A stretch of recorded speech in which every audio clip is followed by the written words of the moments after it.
আজকে তোমাদের সঙ্গে শেয়ার করব একদম ইউনিক একটা রেসিপি। দেখে হয়তো বুঝতেই পারছো কি রেসিপি সেটা। তো চলো আজকে তোমাদের সঙ্গে এটাই শেয়ার করব। এটা হচ্ছে মায়ের কাছে শেখা একদম ইউনিক ঢেঁকি শাকের ভাপা। তো কি করে করছি না করছি সবটাই দেখতে থাকো। একবার বানালে বন্ধুরা বারবার মন চাইবে। এইভাবেই আমি রেসিপিটা বানাই। আমরা তো ঢেঁকি শাক ভাজা আলু দিয়ে বা এমনি ভাজি করেও খেয়ে থাকি, কিন্তু একবার হলেও বন্ধুরা গ্যারান্টি সহকারে বলছি তোমাদেরকে অবশ্যই ভালো লাগবে। তো এই রেসিপিটা আমি বানানোর জন্য নিয়ে নিয়েছি ঢেঁকি শাক। তো এই ঢেঁকি শাক তোমার হচ্ছে পাতলাও রয়েছে, পাতা মতোও রয়েছে, আর দেখবে মোটা মতোও রয়েছে। তো অনেকে হয়তো সর্ষে দিয়েও ভাপা খেয়ে থাকো, কিন্তু আমার মতো একবার বানিয়ে দেখো, তাহলে কিন্তু খেয়ে বুঝতে পারবে কতটা টেস্টি আর লোভনীয়। এটা হচ্ছে মায়ের কাছে শেখা এত সুস্বাদু একটা খাবার, না খেলে বুঝতেই পারবে না। তো তোমাদের সঙ্গেও এত সুন্দর একটা রেসিপি শেয়ার করছি। তো প্রথমেই ঢেঁকি শাকগুলো কিন্তু সুন্দরভাবে হচ্ছে আমাকে বেছে নিতে হবে। তো এখানে কিন্তু তোমরা মোটাও পাবে পাতলাও পাবে, তাই কিন্তু দেখো পাতলাগুলো পাতা পাতা যেগুলো রয়েছে সেগুলো আলাদাভাবে বেছে নেওয়া হচ্ছে, আর যেগুলো মোটা রয়েছে সেগুলো কিন্তু আলাদা সাইডে বেছে দিচ্ছি যাতে সুবিধা হয়। আর দেখতে দেখো পুরো ভিডিও, তাহলেই কিন্তু জানতে পারবে বুঝতে পারবে কি করে করছি। তাই কিন্তু আমি তোমাদেরকে এই ঢেঁকি শাক যখন বাচ্ছি তখনও শেয়ার করছি, তাহলে তোমাদের যাতে সুবিধে হয়। অনেকে অনেকভাবে খেয়েছো, একবার এইভাবে বানাও, গ্যারান্টি দিচ্ছি আমি তোমাদেরকে অবশ্যই ভালো লাগবে। তো চলো বাঁচতে বাঁচতে তোমাদের সঙ্গে পরিচয় পর্বটাও সেরে নিই। Welcome back to my channel লিপি সিপা ব্লগ। সকলে কেমন আছো? নিশ্চয়ই ভালো আছো, আর আমিও তোমাদের ভালোবাসায় ভালো আছি। আর এই ঢেঁকি শাকগুলো কিন্তু ভালোভাবেই পরিষ্কার করে নিতে হবে, যেহেতু এগুলো তো আর চাষ হয় না, জঙ্গলেই পাওয়া যায়। তাই ভালো করে দেখে নিচ্ছি যাতে পোকামাকড় না থাকে। ভালো করে সুন্দরভাবে ঝেড়ে ঝেড়ে এইভাবে আমি হচ্ছে গুছিয়ে রেখে দিচ্ছি। তারপর সুন্দরভাবে এইভাবে এগুলো কেটে নিচ্ছি। তারপরে প্রসেসে মোটাগুলো কিভাবে কাটবো সেটাও তোমাদের সঙ্গে শেয়ার করব। তাই প্রথম থেকে শেষ পর্যন্ত দেখতে থাকো, তাহলে কিন্তু তোমাদেরও শেখা হয়ে যাবে, আর তোমরাও অনেক সুন্দর করে রান্না করো। তা আমি কি করে করছি, কিভাবে শিখেছি সেটাও তোমাদের সঙ্গে শেয়ার করছি। আর তোমাদের জন্য রইল অনেক অনেক ভালোবাসা। আর কেমন হচ্ছে কেমন লাগছে শেষ পর্যন্ত দেখতে থাকো। আমাকে কিন্তু অবশ্যই কমেন্টে জানাবে এই ভাপাটা কেমন হলো। ঢেঁকি শাকের ভাপা, ঢেঁকি শাকের ভাপা অনেকভাবেই হয়ে থাকে। আমি একদম শুধু সিম্পল রসুন আর পেঁয়াজ একটু আদা দিয়েই কিন্তু রেসিপিটা করব। এর মধ্যে কোনো সর্ষে দেব না, সর্ষে দিলেও হয়, সেটার স্বাদ কিন্তু অন্যরকম লাগবে। আর দেখো এই মোটা মোটা যে দেখতে পাচ্ছ সেগুলো হচ্ছে আমি মাঝখান দিয়ে চিড়ে দিচ্ছি।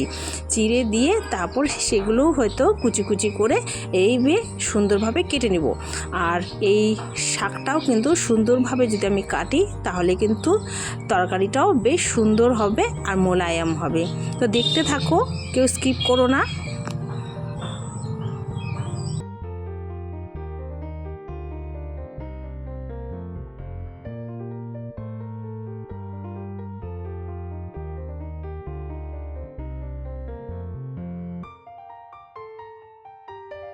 আর এখনও পর্যন্ত যারা দেখছো এখনও লাইক করোনি, প্লিজ ঝটপট লাইক করে দিও। আর তোমাদের যদি এই রেসিপি ভালো লাগে অবশ্যই শেয়ার আর কমেন্ট করে দিও, আর পারলে হাইপ সাথে। শাকটা ভালোভাবে কিন্তু কেটে এই যে সুন্দর করে এক সাইজ করে আমি হচ্ছে ধুয়ে জল ঝরিয়ে রেখে দিলাম। তো তার সাথে এই যে কুচুনো পেঁয়াজ, কুচুনো থেতো করা রসুন, আর কুচুনো লঙ্কা, কালো জিরে, আর এখানে হলুদ আর লবণ, আর একটুখানি চিনি দেব, আর সর্ষের তেল। তো চলো এখন হচ্ছে নেক্সট প্রসেসে চলে যাওয়া যাক। এই দেখো আমি একটা গামলির মধ্যে শাকগুলো নিয়ে নিয়েছি, ঢেঁকি শাকগুলো, তার মধ্যে পরিমাণ মতো লবণ ছড়িয়ে দিচ্ছি, আর দিয়ে দেব হচ্ছে হলুদ গুঁড়ো।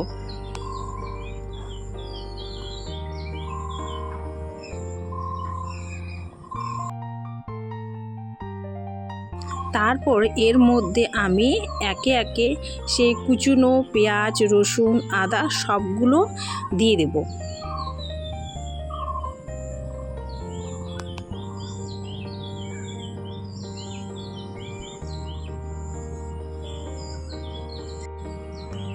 এগুলো দেওয়া হয়ে গেছে। এর মধ্যে এখন মেন জিনিস, সবই মেন জিনিস, আর সর্ষের তেলটা একটু বেশি করে দিতে হবে যেহেতু ভাপা করব। আর তার মধ্যে এখানে একটুখানি আদা গ্রেট করে দিয়ে দিচ্ছি।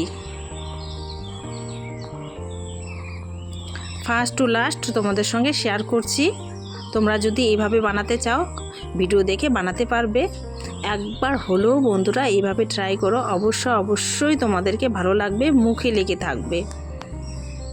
তো এই যে এখন সব কিছু দিয়ে তার মধ্যে দিয়ে দিচ্ছি বেশি করে একটু সর্ষের তেল। সব কিছু দেওয়া হয়ে গেলে আলতো হাতে সুন্দর করে মেখে নেব।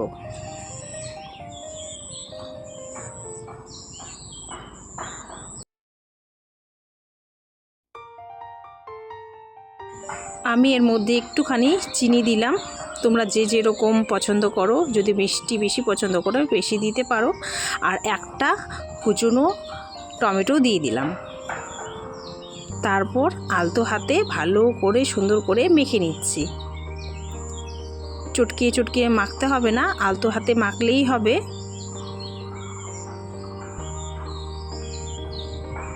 তারপরে দেখতে থাকো কি করছি।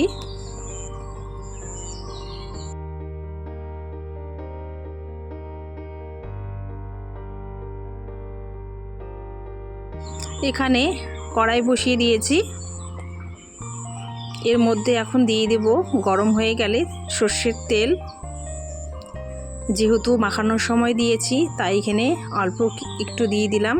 আর দিয়ে দিব শুকনো লঙ্কা, আর দিয়ে দিব হচ্ছে কালো জিরে ফোড়ন।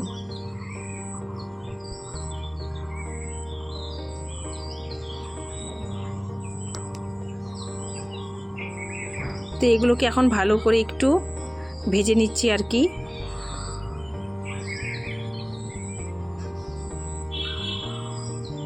একটু ভাজা ভাজা হয়ে গেলে এর মধ্যে মেখে রাখা যে ঢেঁকি শাকটা সেটা এর মধ্যে দিয়ে দেব।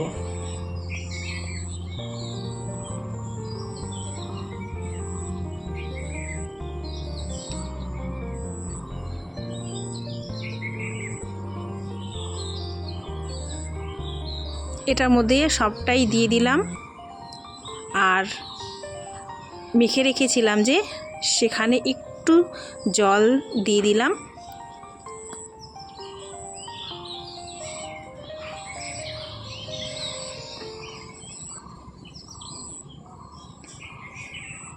আর কিন্তু কিচ্ছু করবার নেই, এখন সুন্দর করে এটাকে হাতা দিয়ে নেড়ে নিচ্ছি আর এটাকে ঢেকে দেব। ব্যাস হয়ে গেল। এখন কিন্তু যেহেতু ভাপা সেটা তো ঢেকে রান্নাই করতে হবে। আর কিন্তু এর মধ্যে কিচ্ছু করতে হবে না, জাস্ট ঢেকে ঢেকে রান্না করো, ব্যাস তোমার হয়ে গেল। দেখো তো কতটা সহজ, একদম হাতে মেখে অতি সহজে কি সুন্দর একটা ঢেকি ভাপা আমি করে নিলাম। এই যে সামান্য পরিমাণে জল দিয়েছি যেটাতে আমি মেখে রেখেছিলাম।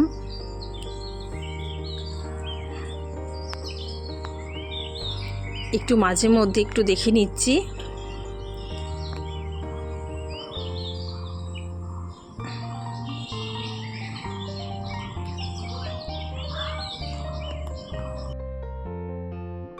এইভাবে ঢেঁকি শাক রান্না করলে এক থালা ভাত নিমেষেই খাওয়া হয়ে যাবে, কোনো কথা হবে না।